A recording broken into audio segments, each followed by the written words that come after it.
मैं एक शादीशुदा महिला हूँ। मेरे पति दिल्ली में एक कंपनी में मैनेजर थे। वह एक महीने में 1 या 2 बार ही घर आते थे। मैं घर पर अकेली रहती थी। एक दिन शाम के समय चाय पीते हुए मैंने अपना मोबाइल चला रही थी। तभी मेरे फ़ोन पर सोशल मीडिया पर फ्रेंड रिक्वेस्ट का नोटिफिकेशन आया। अजय नाम के किसी व्यक्ति की रिक्वेस्ट थी। मैंने रिक्वेस्ट एक्सेप्ट कर ली। जैसे ही मैंने रिक्वेस्ट एक्सेप्ट करके मोबाइल रखा, तभी उस व्यक्ति यानी अजय का मैसेज आया, हाय। मैंने मैसेज देखा और फिर मोबाइल रख दिया। दोबारा फिर अजय का मैसेज आया। मैंने अब मैसेज नहीं देखा। तब फिर मैसेज का नोटिफिकेशन आया तो मैंने मोबाइल उठा लिया। मैंने देखा अजय के ही 3 मैसेज थे। पहला मैसेज था, मैडम रिप्लाई तो कर दो।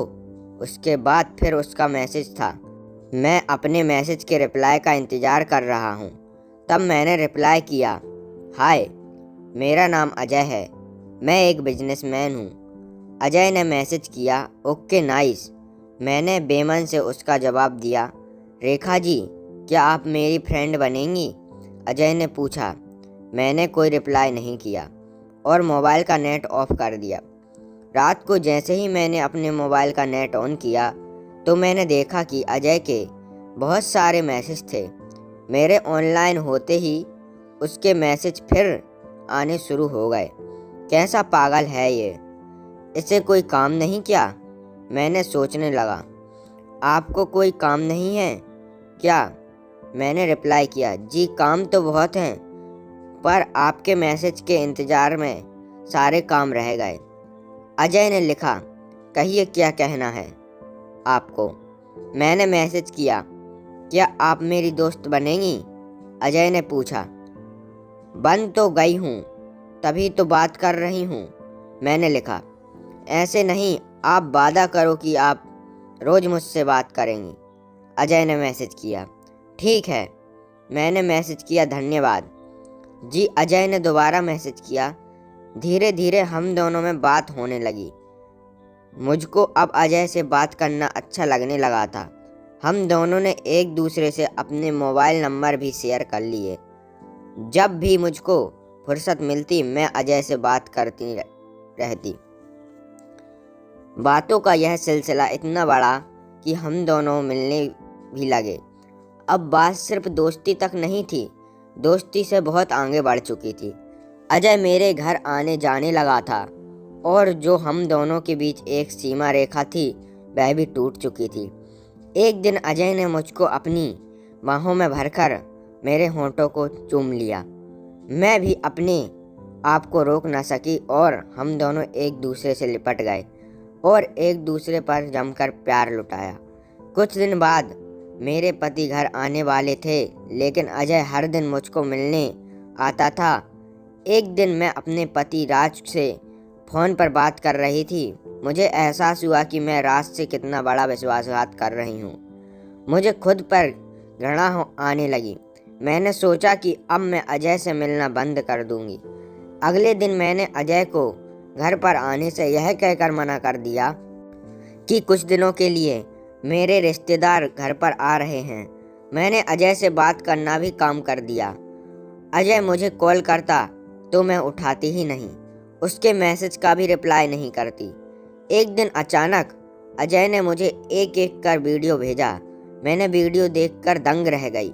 अजय ने मेरा और अपना वीडियो मुझे भेजा था।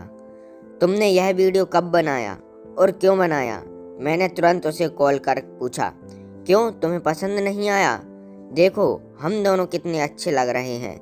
अजय बोला, तुम क्या चाहते हो? मैं बोली, मैं बस तुम्हें चाहता हूँ। तुम रोज़ मुझसे मिलो और मेरे कुछ दोस्त भी तुमसे मिलना चाहते हैं। अजय हंसते हुए बोला, रोज़ तो मिलती हूँ, अभी 4 दिन से ही तो नहीं मिली हूँ। मैंने गुस्से में कहा, मैं एक दिन भी तुम्हारे बिना नहीं रह पाता, मुझे तुम्हारी आदत हो गई है। अजय बोला, हाँ तो किसी पब्लिक प्लेस में मिल लूँगी, पर यह वीडियो डिलीट करो। मैं गुस्से में बोली, कितने वीडियो डिलीट करूँ बेबी, बहुत सारे हैं, मेरे दोस्त ने भी देखे हैं, तुम्हें शर्म नहीं आई? अपना और मेरा वीडियो अपने दोस्तों को दिखाते हुए मैं गुस्से में बोली। शर्म आती तो वीडियो क्यों बनाता। छोड़ो यह सब, कल तुम मुझसे मिलने आओ। अजय हंसते हुए बोला, एक कॉफ़ी शॉप में मिलते हैं। मुझको गुस्सा तो बहुत आ रहा था, लेकिन मैंने यह सोचकर मिलने को कह दिया कि एक बार मैं अजय से मिलकर उसके मोबाइल से अपनी सारी वीडियो डिलीट करवा दूं। नहीं, कॉफ़ी शॉप में नहीं, मैं तुम्हारे घर आऊँगा, अजय बोला। नहीं, मैं अब घर नहीं मिल सकती, मैंने कहा। तो किसी होटल में मिलते हैं, मैं शाम को तुम्हें लेने आ जाऊँगा, अजय बोला। क्यों, होटल में क्यों, मैं बोली। तुम्हें पता नहीं है क्या मैं होटल में क्यों बुला रहा हूँ, अजय बोला। नहीं, मैं होटल में नहीं आ सकती, मैंने कहा। आना तो पड़ेगा मेरी जान, नहीं तो तुम्हारी यह वीडियो नेट पर अपलोड हो सकती हैं, अजय बोला। तुम इतने गिरे हुए हो, यदि मुझे यह पता होता तो तुमसे बात भी नहीं करती, मैं गुस्से में चिल्ला कर बोली। नहीं जान, मैं बिल्कुल गिरा हुआ नहीं हूँ, वह तो मेरे दोस्त ऐसा बोल रहे हैं, अगर तुम कल नहीं आई तो मेरे दोस्त यह वीडियो नेट पर अपलोड कर देंगे, अजय ठहका लगाते हुए बोला। मैंने फ़ोन काट दिया। अब मैं सोचने लगी कि वाकई मुझसे बहुत बड़ी गलती हो गई है। मैं थर थर काँप रही थी कि अजय के पास मेरे वीडियो हैं, अगर मैं अजय से नहीं लूँगी तो वह वीडियो नेट पर अपलोड कर देगा। मेरा दिमाग काम नहीं कर रहा था, मैं फूट फूट कर रोने लगी। मैंने अपनी एक दोस्त मधु को फ़ोन किया और उसे सारी बात बताई।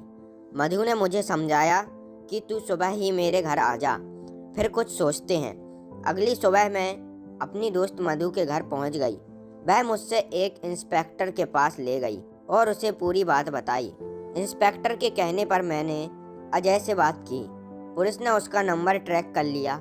जल्द ही पुलिस ने उसे गिरफ्तार कर लिया। अजय के लैपटॉप में पुलिस को लड़कियों के कई वीडियो मिले। पुलिस ने मेरा वीडियो डिलीट कर दिया। मैं वापस अपने घर आ गई। तब मेरी जान में जान आई।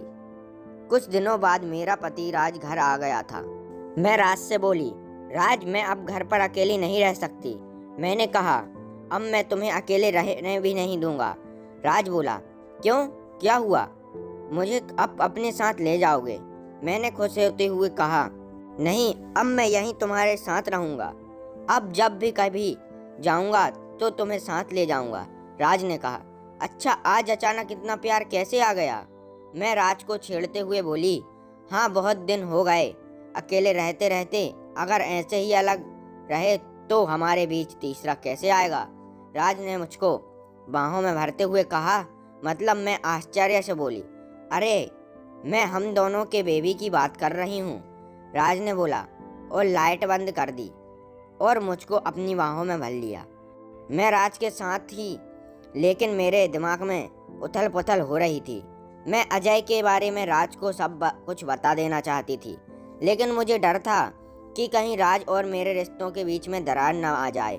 इसलिए मैंने निश्चय किया कि अब जिंदगी में दोबारा कभी ऐसी भूल नहीं करूँगी और पिछली बातों को भुलाकर अपने पति के साथ अपने जीवन की नई शुरुआत करूँगी।